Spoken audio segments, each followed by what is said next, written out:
Okay, I think we're live now. Welcome to this session of the Moment live stream. Today we will showcase a AI-powered travel planner. This is going to be like a repair of what we did like a few days ago, where the whole thing didn't work. And I also have Evelyn here with me. She's going to probably going to ask me quite some questions based Yeah. on the content. Okay, so first we will show you the actual thing that we built, and then we'll go into what the editor looks like, as well as um, like in the editor how we actually configured this particular application. So I've already just registered myself an account.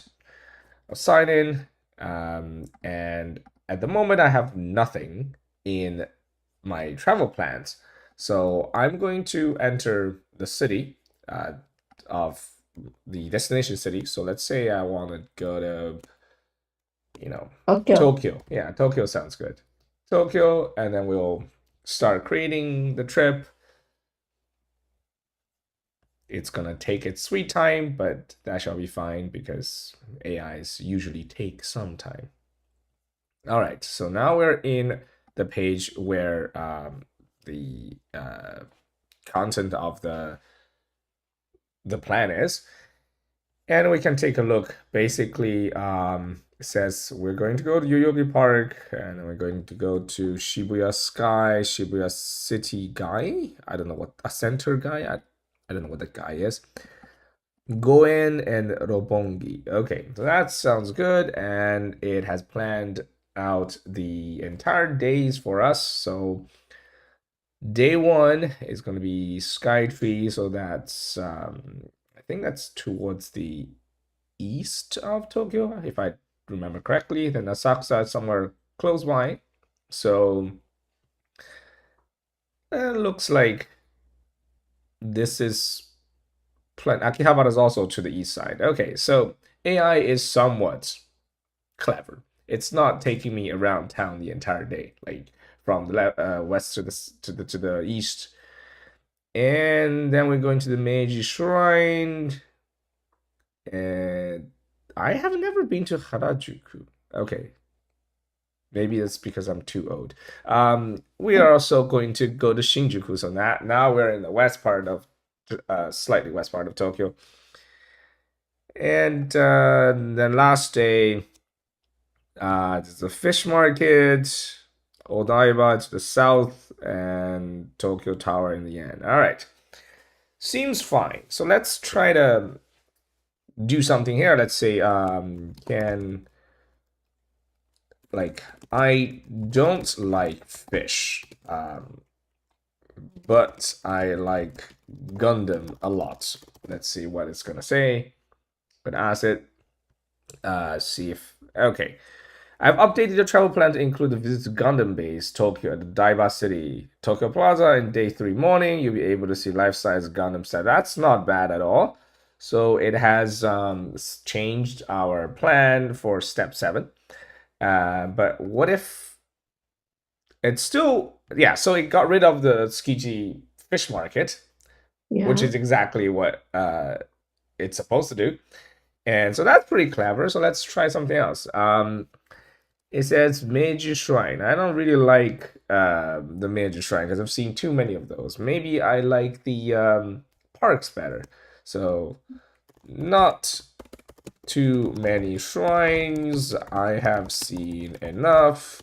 But um, parks are nice. Okay, let's see what it does. Not too many shrines. Oh, I've updated travel plan to Mhm. make sure I replace with relaxing one in your Yogi Park day 2. Yay! So that's not bad at all. It's listening to us. Okay, so let's take a look at how this thing's actually configured, right? Oh, by the way, let's see, Evelyn, what do you, let's say if you were to go to Tokyo, what do you like to have this changed? How do you want this changed? I think it's too much shopping now. I want to go to some like beautiful place to take photos. Okay, okay, shopping. No more shopping. Just more scenic places, please. Yeah.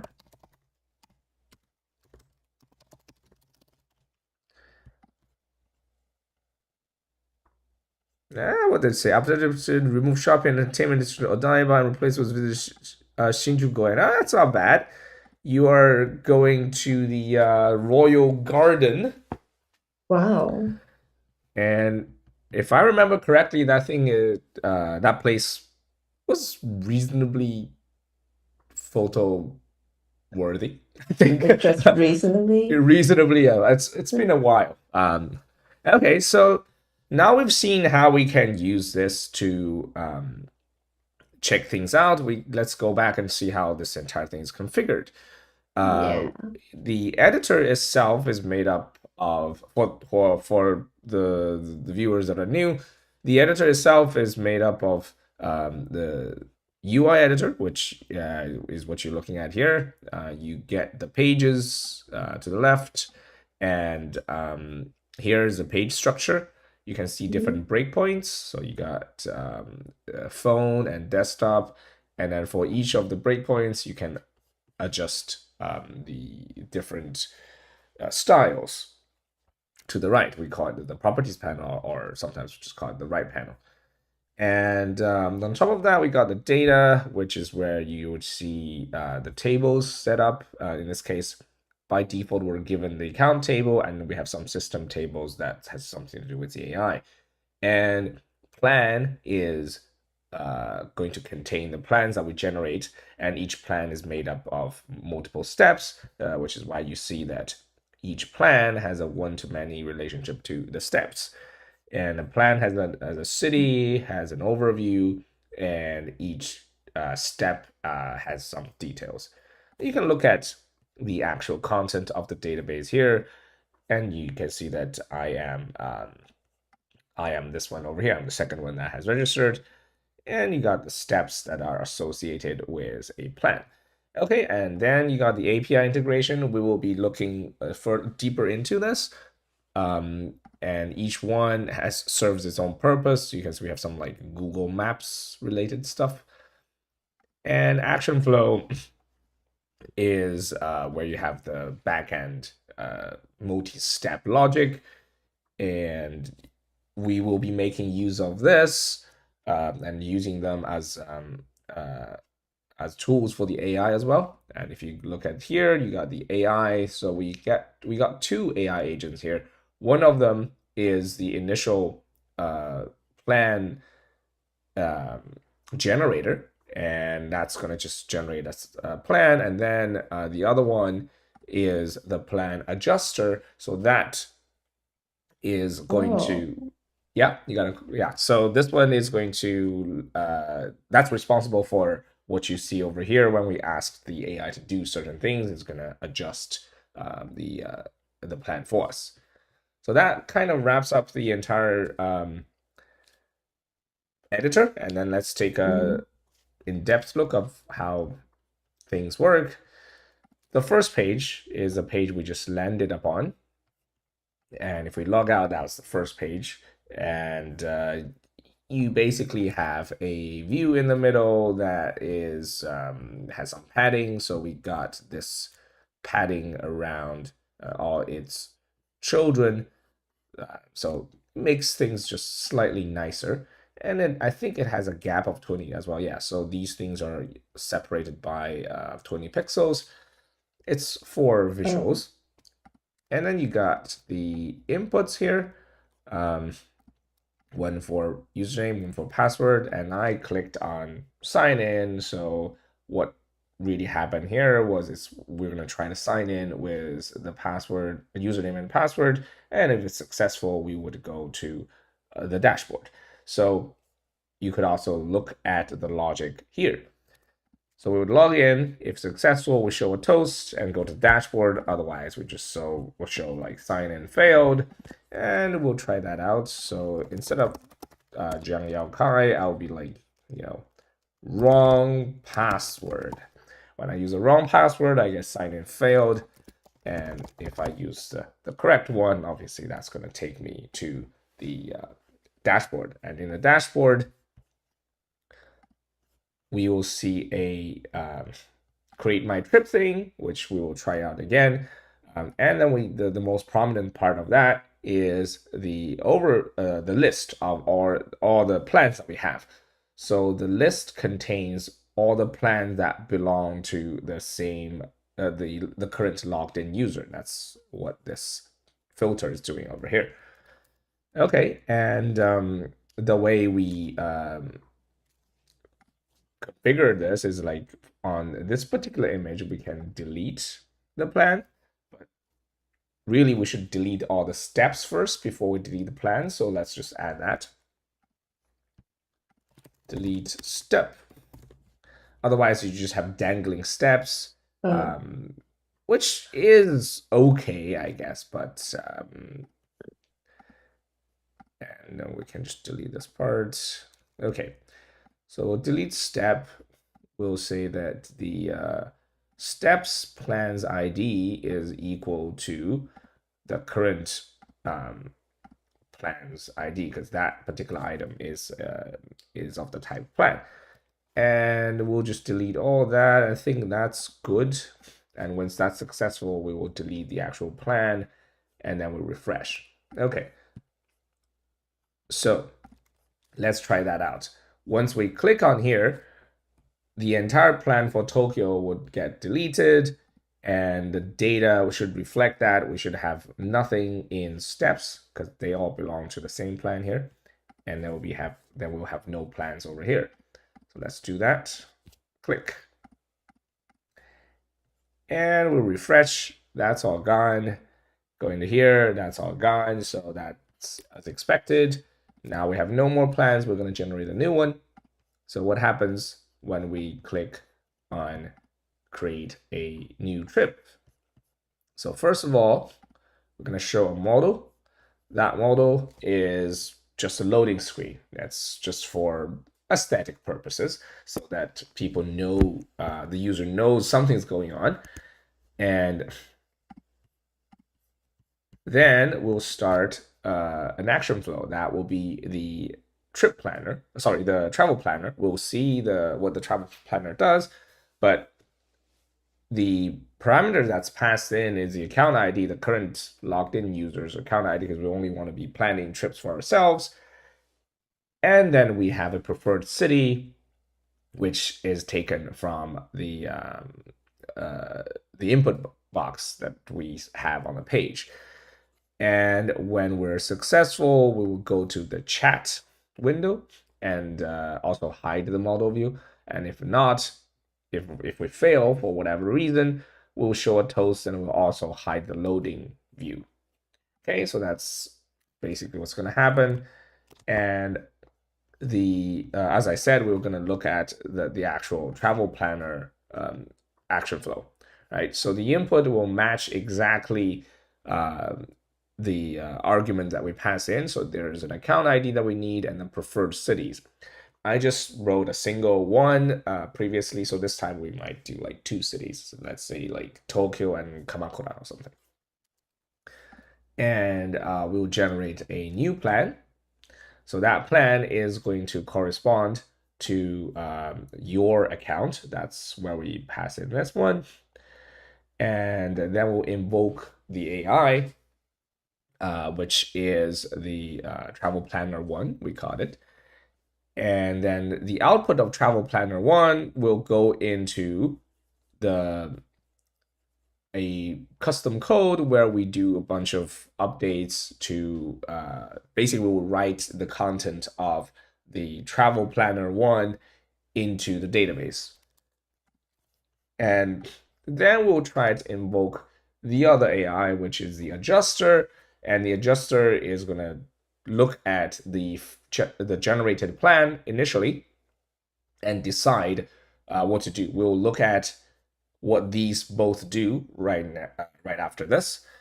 And the adjuster is going to come up with a bunch of suggestions and whatnot, and that will get updated to the plan. So So the with plan, that code, yeah. uh, so with that code in the action flow, I can do whatever I want. Yeah, you can do whatever you want. And also, like, if you have trouble understanding what this thing is, Mm-hmm. a typical cheat is you could just go to ChatGPT and say, like, explain to Oh, me what this code is intending to achieve. And then you can, just let them know like who you are. For example, Evelyn, I'm mm-hmm. gonna say I'm gonna be pretending I'm you. I Mm-hmm. am a uh, I am a employee at a tech company. Mm-hmm. Uh, I work I don't in, know code. yeah, I don't know. I Yeah. work as I work in the marketing department. Okay, that's that, and I will just put that in and see what ChatGPT tells us. Absolutely. Okay. I don't know why it gets so excited about explaining things, but I mean, step one, get the inputs. So though that's getting the input, the code grabs two pieces of info from somewhere else in a system. Plan JSON, step of step, probably from a user or a system. That is correct. That is what we output. That was the output of the first planner. And then the second step, transform the data. New plan JSON equals blah, blah, blah. For each of the step, it will create an object with detail, rank, and plan. So like that's the links to the plan ID. Okay. And log it for debugging. Okay, that's very correct. That's what I did over there. We want to see what actually happens and save it to database. Context run GQL, blah, blah, blah, blah. That's to save it. That's what we did. So whenever you have trouble understanding a piece of code, now you have ChatGPT, you can always Yeah. ask it, yeah, to explain to you. And also be like, this is quite important. Who you are determines how ChatGPT is going to explain it to you. Let's say if I now change it to myself, I would say I am backend engineer. Um, I am good in Java or something, right? And let's see Oh, how that changes it. What the code does. Okay, it becomes a lot less like step by step. It's just like bam, this is it, right? And then it starts going like line by line. Retrieve input wow, that's different. arguments, likely Mm-hmm. from graphical context or HTTP requests. Very technical stuff very soon, right? Which is not exactly what you want. So be be cognizant of like um, letting ChatGPT know your current situation, and this is doing a Java equivalent analogy because I said I'm good in Java, but this code here is in JavaScript, so it starts like trying to tell me how to interpret things with something that I already know. So I can only use JavaScript in the action flow, Yeah, or you I can only can. use JavaScript in here. Mm-hmm. Okay, and this end part is where we update the city. Well, it really should call we really should call this cities because in the um, AI we did allow people to input more than one city, so names are important for a lot of that. So let's see if I just make sure this everything is up to date, and I'll click it again. If it breaks, we will also see how this thing gets debugged. As you have the log thing that you see over here, ChatGPT is completely correct. It is for debugging, and debugging is something that you can never get. You always have to be able to debug the stuff that you built. So this time let's do AutoCAD this time, right? And then we'll follow the logic as we click. So once we click, the where are we?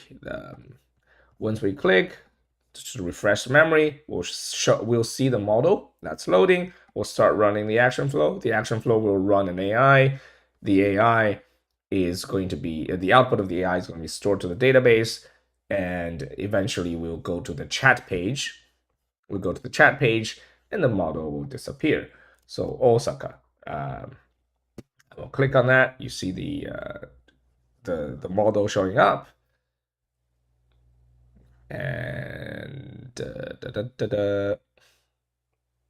okay, so that goes to the new page, and the model is now gone.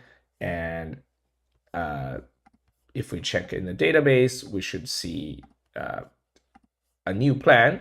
This time it's 82. It says explore the vibrant culture, historical landmarks, and culinary delights of Osaka. And the city is Osaka, which is fine. We got 9 steps over here. That's exactly what we expect. Okay, so now to look at what exactly the and that's what's showing over here, right? So now to look at what is showing, what is running for the AI. Remember, we first ran the travel planner 1, and then we ran the travel plan adjuster. So let's take a look at what this does. It takes a preferred city. In fact, this one is now singular again, but we should stick to a same name, and let's in fact fix that. Instead of the preferred cities, we should call it the preferred city. Okay, that's more correct. And when we're running it, this action flow should take the preferred. Okay, so this name's not updating, but that's because we did not save it. Once we save it, we now get an error saying that the name doesn't match anymore, which is entirely expected because we don't have the preferred cities, but we have preferred city. And the end to that is not in action flow, existing fields. Okay, it had an old one, so what we could do is rewrite the whole thing, but I'm not going to do that, so I'm just going to undo. I'm going to cheap out and undo. So let's take a look at the input over here. Command Z, and Command G, and now it's gone back to preferred cities. So the errors also went away, and we're just going to stick with this because to fix it would take too much trouble. All right, and going back to this,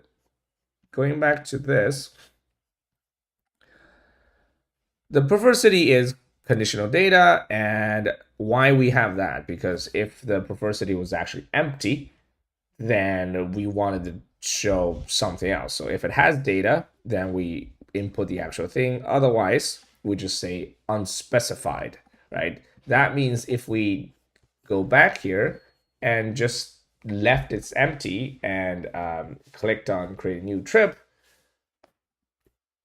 this time it just says action flow failed. So I guess we should really do a check on here. If it's not populated, it should tell us so. Okay, so the preferred city is this, and then I said arbitrarily select a city. Maybe we should also say that if no preferred city is present, generate a 3-day travel plan, including morning, afternoon, and night. So that's why every single day had 3 entries, and we had a 3-day itinerary. And constrained, think step by step and don't say anything unnecessary. So that's just to make sure the AI doesn't blurb out too much of the stuff. And the actual output, we have constrained it to the overview, what we actually are going to do in this itinerary, and the city, the actual city of travel. These are all descriptions that AI receive when we send the the thing, the request, and the actual plan is going to be made up of the index of the step and the detail of the step. And the index there is for ordering. You do want the plan to show up in a particular order, like in chronological order. Okay, so preferred city, we're gonna try it out here. If we put in nothing, what's gonna happen? The conditional data now shows unspecified, so it's gonna arbitrarily. Oh, it selected Tokyo for God knows what reason.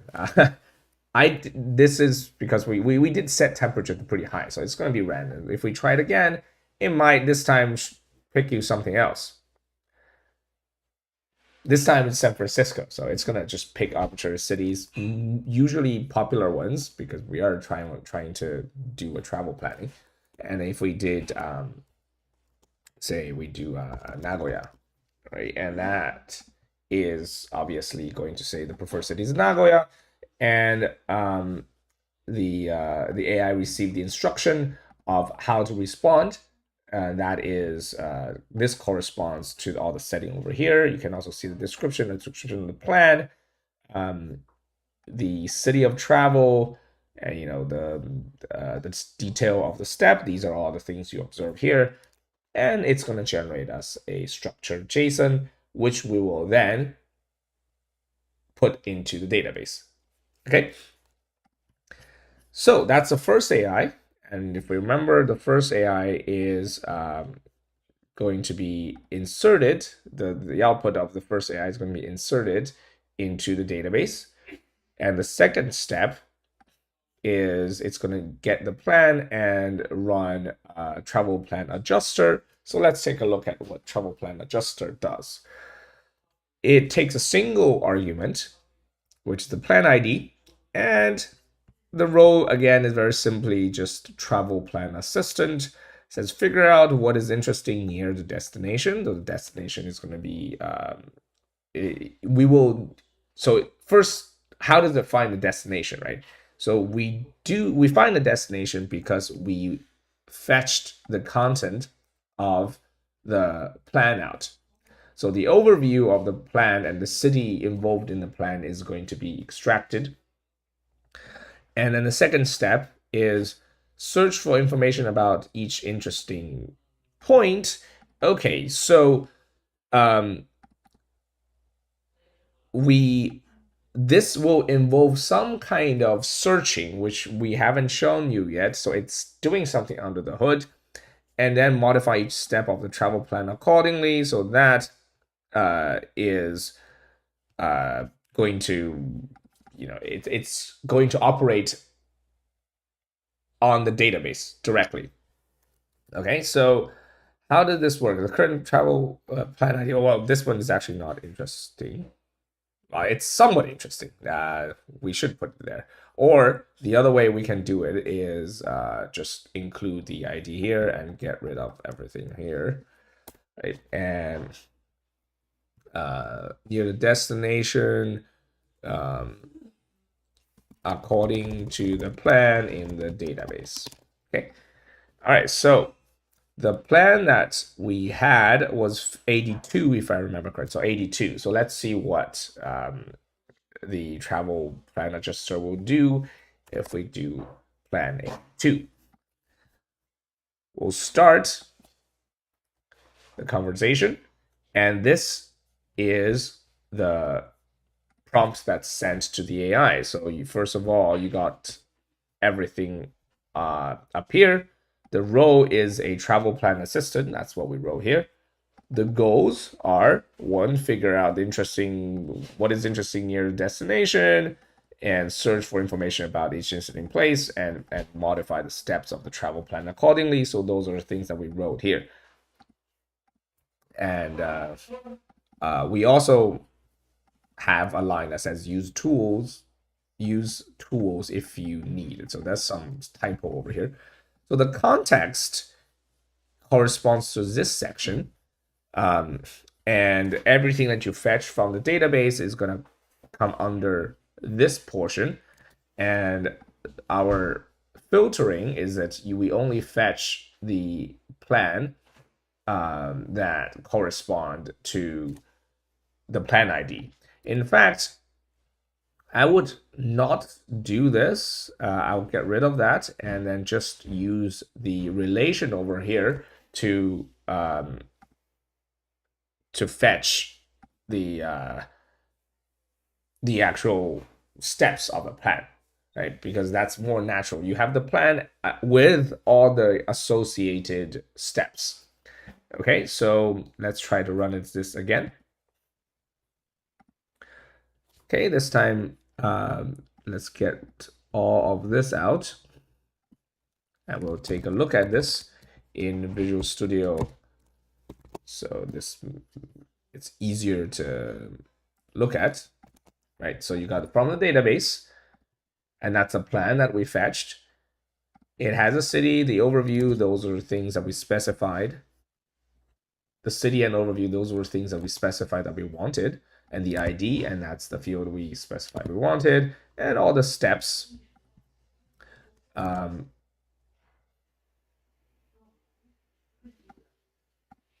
So let's see, this should really say steps. That I think that's a bug, but it should really say steps because this is a relation. Okay, so the steps, and we got, index 1, we're going to Osaka Castle, the museum, and then Dodonburi Street, and stuff like that. Okay, so that's everything that's fetched out.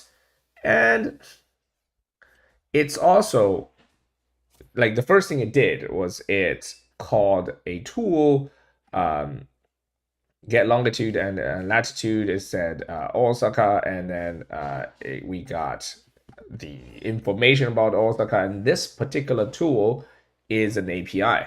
So that API I have pre-imported. That's I think it's geocoding. Yeah, name and count.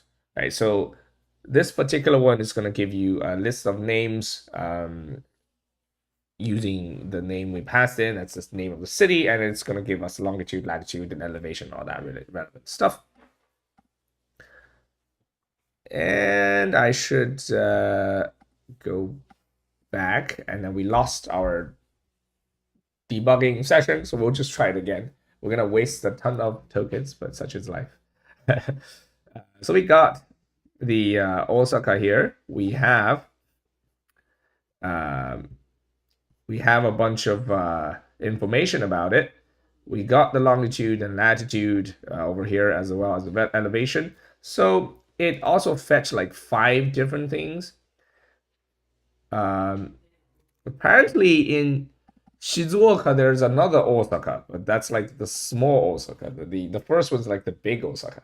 Anyways, cities with we have an Osaka in Alabama too. So I think the GPT just figured out, all right, we will pick the most relevant one. In fact, we should really just limit that to searching for the most popular one because there are too many of them. So let's say what GPT did next. So it looked for tourist attractions around the first Osaka, this one. If we look for it, that's the first one. That's the proper also everybody know about, the one that everybody knows about, right? So it looked for the first one, looking for places this is invoking the Google Maps point of interest search. So it searched up interesting stuff within 5,000 meters of radius of the center of Osaka, from the center of the Osaka, and then it got like interesting things like why does the name show something that I cannot read? But whatever, it has an address. We probably will have more things that are useful.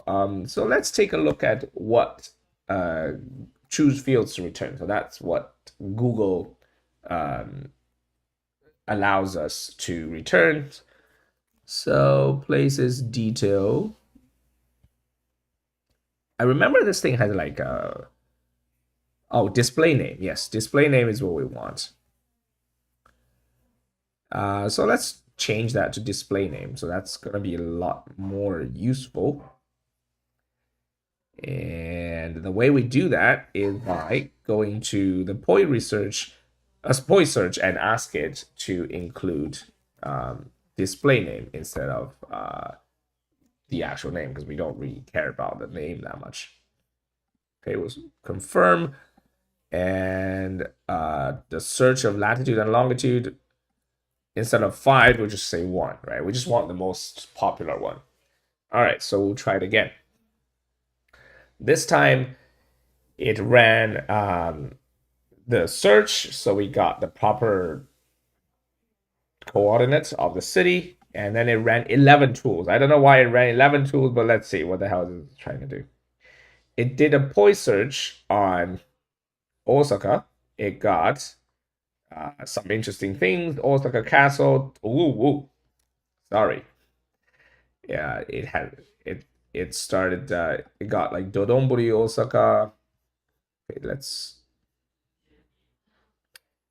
go back to POI research. Yes, with the POI research, we got castle.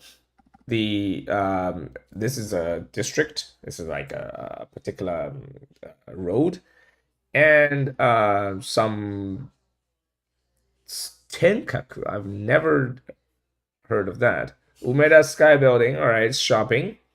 Namba Yasaka Jinja. Okay, now you have some shrine.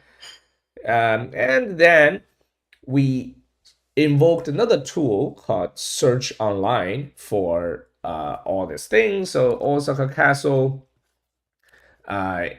we got some answer over here, some content, and then we search for Osaka Museum of History. I think GPT is relying on its memory about Osaka to search up, to invoke these tools. It's trying to basically like understand what the hell is going on in these places. And we have a bunch of them, Shinsekai Osaka and Dodonbori and Sumiyoshi Taisha. Okay. And aquarium. But these are actually fairly like popular things. If you've been to Japan, you probably recognize them. I don't need names. They all come back, and eventually GPT now has enough information about Osaka. And then the thing here, you can realize, like it says, would you like to make specific changes? Okay, so maybe we should just say like make the changes.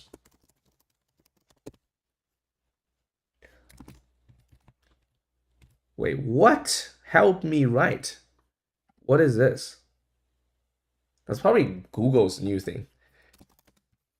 Okay, make the changes on my behalf. So this is gonna ask the AI to invoke this 9 tools called. It's now updated the entire plan. And you can see that these 9 tools are insert or update plan step. That's the tool it chose to use. And that tool is basically this guy over here. It's quite simple. You just query out the plan with that particular index, and then you run an update or insert. We're using insert because we're lazy, because insert with a conflict and then this really should say like conflict action type, not constraint, but this is going to update the step if the ID, if the particular like plan plus ID has a conflict. So the way we set up that conflict is really in here. This is saying that every single plan can have no 2 steps with duplicate indexes. So this is like or from the other side, for each step, for the entire step table, you cannot have 2 steps with the same plan ID and the same index in there, because you can't do for every single plan. each step should be unique, right? That's basically the gist of it. Okay. And one of the problem here was that it did not automatically update the entire thing. It asked for confirmation. So, um, if we want to change that behavior, we could do that in here, saying like by directly updating the database. We could even give it the name, utilizing the tools insert or update plan step, delete step.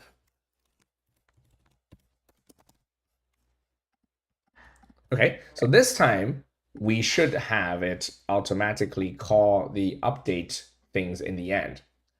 So this is calling POI search, and then what else? I searched online with something top attractions, and it directly called the updates. So it's now modifying the day one afternoons thing and day two nights thing, right?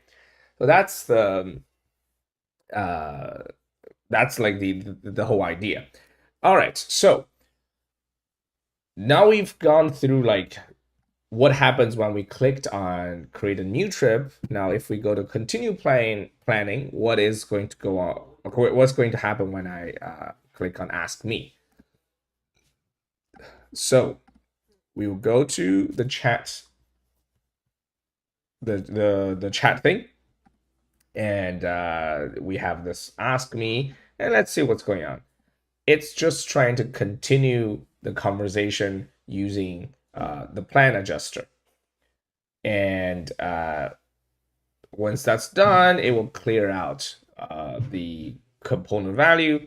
Okay, so the plan adjuster is the one we were just looking at. So everything you wrote is going to end up as if you wrote another line in here. So you started changing, you gave it more instructions, and it will make changes for you. And that's exactly what happened. So in here, let's say we are going to castle, museum, go to the Donburi, and okay, so things like, let's say,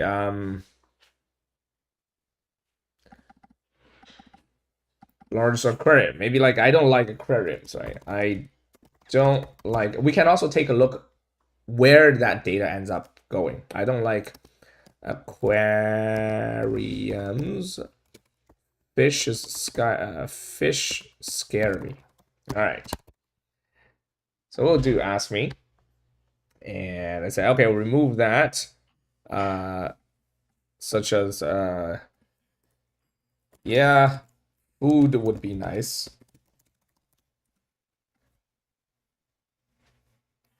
Now it has replaced the entry, right, for that day, and let's see what really happened. You can look at all the records of AI in here. And that is, oh, we also forgot to put it in that. But anyways, we can look at all the records of AI in here. So the conversation that was generated was this, that was kicked off in the action flow, but this is the actual conversation. So that was, I figured out that that's basically what we wrote there. And the entire, I think that's probably this one over here. Let's take a look.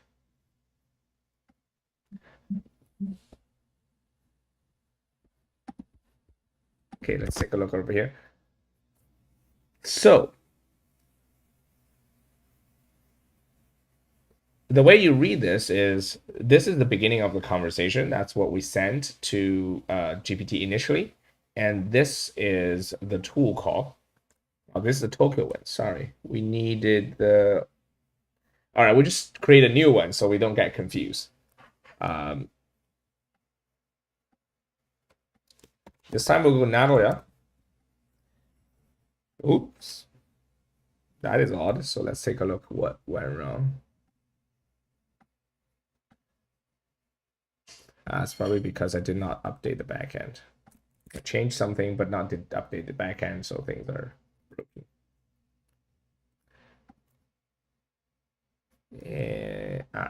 Here.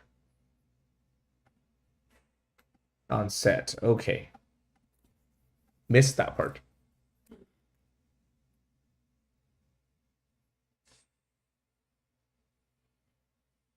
Okay, so that's done. Let's go Nagoya. Okay, so that's correct because we had like an the front end was automatically updated because this is the preview window, so it automatically updates whenever we make any changes. But the backend we only update that when you click the update backend. So there was a mismatch. By the way, if anyone looking at the thing has questions, you're welcome to ask questions. It doesn't have to be Evelyn asking questions alone. So this thing's gonna do its stuff, and we should be able to see a new thing a new conversation popping up here. So the ID should be like 273, 274. Fine, I don't know why, but 274. And we'll take a look at what it actually did in a moment. But this is the result. This is all the stuff that this had, and I'm gonna also say I don't. Let's see. I don't like shrines, but I like cars. Hopefully this will take us to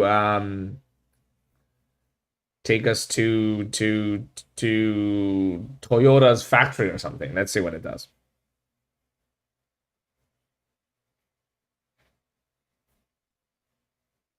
Toyota! Yay!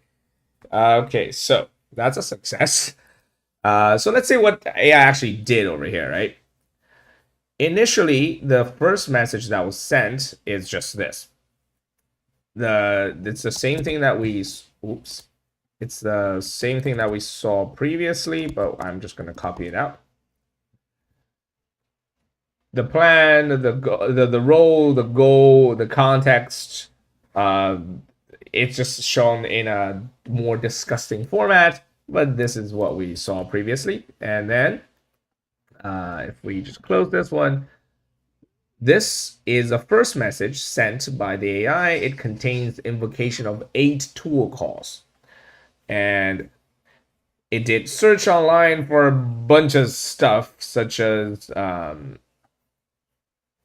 the castle, the shrine, Sakae, Tokugawa Museum, and some shopping district in Shiratori Garden. I've never been to that one. Yeah, but that's what it called, and these were the responses. And this one is calling a tool we use Tably. Tably is something that's built for. It's like a search engine built for large language models. So it will, instead of using Google, you can use Tably, but I think Google has its own thing as well. But for our purposes, we're just using Tably. Okay, so Tably gave us a bunch of results, and the AI is hopefully going to incorporate those results, and then it caught like 8 other things. So let's take a look. It inserted 8 things into the database, right? So the name was insert or update plan step, right? And then it went from day 1. It skipped out day 2. It's missing 1 for day 2. I'm gonna ask it to populate day 2 as well, because we do want 9 things planned out for our trip. So let's check that out. 1, 2, 3, 4, 5, 6, 7, 8, 9. Okay, so what did it do for day 2? Day 2 afternoon, morning, day 2 evening. Oh, maybe it was inserted later. We'll look at the result. But initially for day 2 evening, it was completely empty. Okay, so that was inserted, and then next, what happened is it just told us. It was just a text response, which we don't really care about. And then here is what I wrote. And you can tell this is what I wrote because the role is user. User is the real person and assistant is AI, right? So I said, I don't like shrines, but I like cars. And the response of that is it first did well, it made two tool calls. It searched up for interesting things to do by calling Google Maps POI search. And I guess this is the oh, it's going to museums. All right. One thing we could do is by telling Google what can be put in the included types, which we haven't done. So Google's guessing. Sorry, the GPT is guessing this. Um, and the second thing it did was it deleted my trip to a shrine, right? And then it got some interesting things out: science museum, gardens, and more museums and whatnot. And it called another tool to replace day. It put something for the day one afternoon to go to the Toyota Museum. And what else? That should okay. That's just a message. So what happened to that particular night? So let's see. Check out the database. Unless I'm crazy, the we can go like that. We're going to Nagoya. We'll open up the steps. There are 9 steps. Who inserted the 9th step? I don't understand, but okay. We got 1, 2, all the 3, 4, all the way to 9, and look at the AP, the ID. The 2 is definitely deleted. You can see a gap over here. These are all consecutive. Huh. Interesting. That's an unsolved mystery there. It should only have 8, but it has 9. So we can take a look at who inserted that in the logs. So we got the AI that was initially. This is all like all the logs about AI. You can check those one out. And that's the GPT result.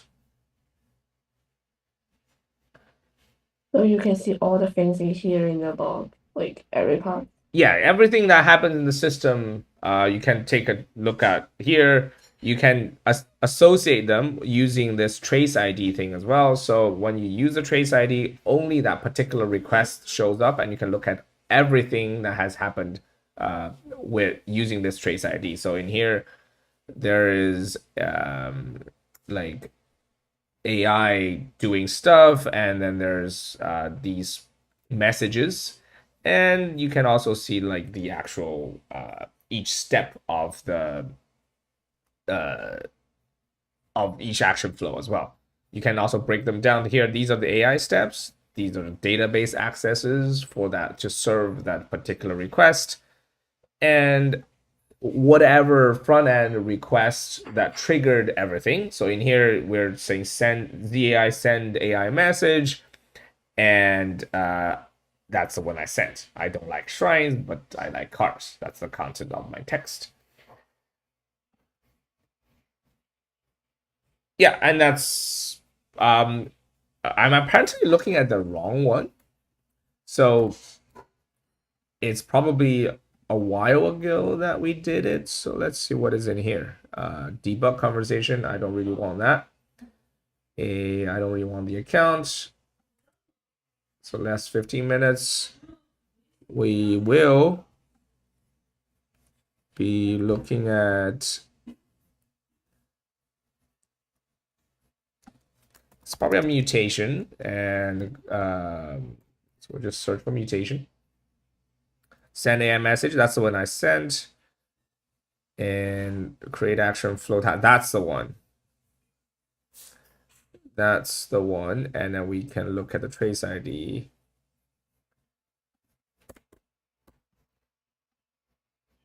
Okay, so yeah, that's the one that's the one that's writing everything.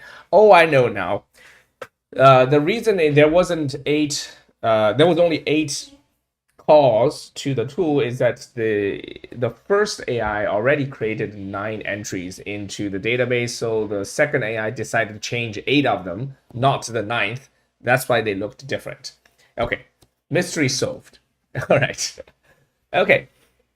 Yeah, I think that's more or less wraps up the entire thing, and we can add more functionalities to the this particular app. For example, we could add like a weather forecast by asking the AI to figure out whether things are appropriate based on the weather forecast.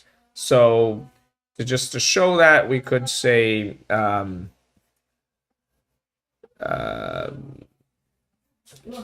instead of that, we could say like sir, check for weather of the intended traveling dates, assuming starting at, then we just give it a date time. All right, so let's see how that changes things. Latitude, longitude, get weather forecasts. Now it's getting weather forecasts for some drizzle, and maybe this is gonna change how we like uh, update things. Let's see. Maybe it's gonna. Oh, it's still searching online. Probably looking for things that's suitable to do in in the in a rain or something. Okay, 9 tools called. This time it's going to the castle.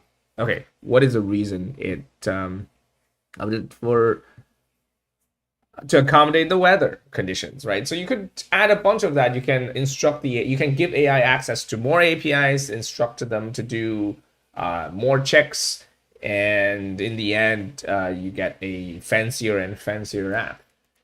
I think that's all from me.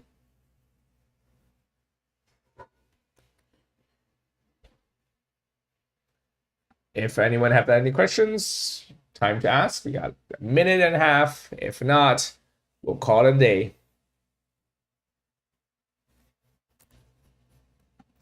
All right. Seems like no is the answer. And thanks all for coming. And hope you guys have had some inspiration and maybe you build yourself an AI powered travel agency. Bye. Bye.